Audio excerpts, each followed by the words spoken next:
Hi, my name is Tessa Rogowski. I'm coordinator for Deaf and Hard of Hearing Services at the University of Winnipeg.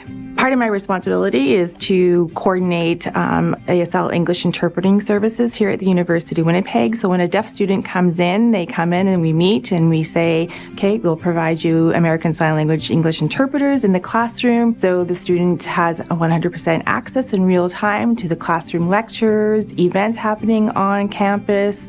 It's pretty much wherever they would interact with other people who don't know American Sign Language that we would provide the service. Interpreters who work for the University of Winnipeg are graduates from a recognized interpreter training program and are active members of the Canadian Association of Sign Language Interpreters, or CASLI, and adhere to their code of ethics. So the role of the interpreter is to facilitate communication between people who don't use the same language.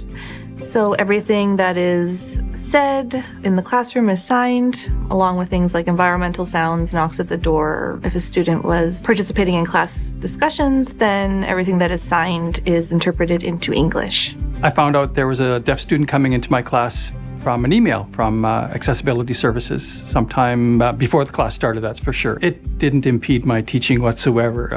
I enjoyed having them in the class. I enjoyed having the student in the class. Professors and students forget that we're there because we've kind of worked it out that it's pretty seamless.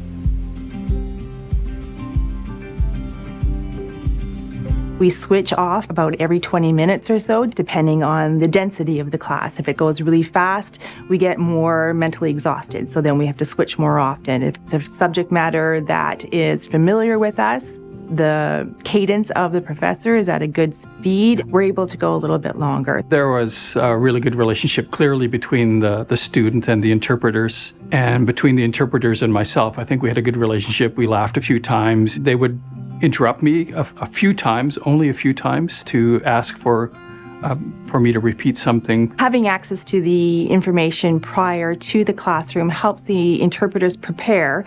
So we're familiar with the language, the concepts, and that, of course, is only going to benefit the student because the interpretation is going to be more accurate. There's going to be more message equivalent, which then is going to make it easier for the deaf student accessing all the information within their first language. I'm very visual. I speak to PowerPoints. I always have clear text and images to guide me in what I say in class. And so I'm sure that was a benefit to everybody in the class, and including students who have accessibility issues.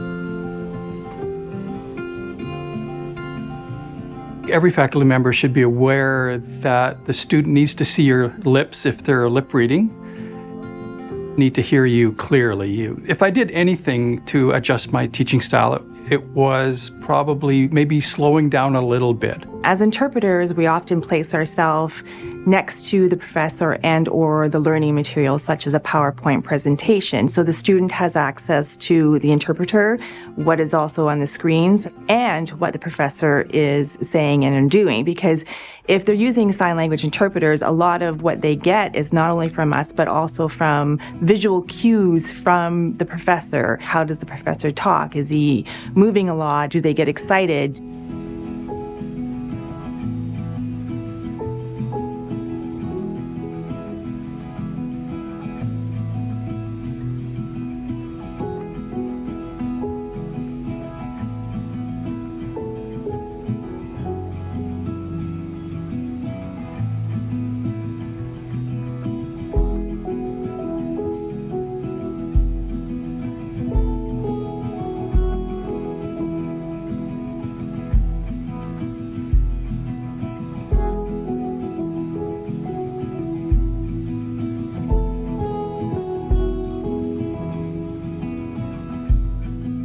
And occasionally they would ask me to repeat something, but very often they're so excellent.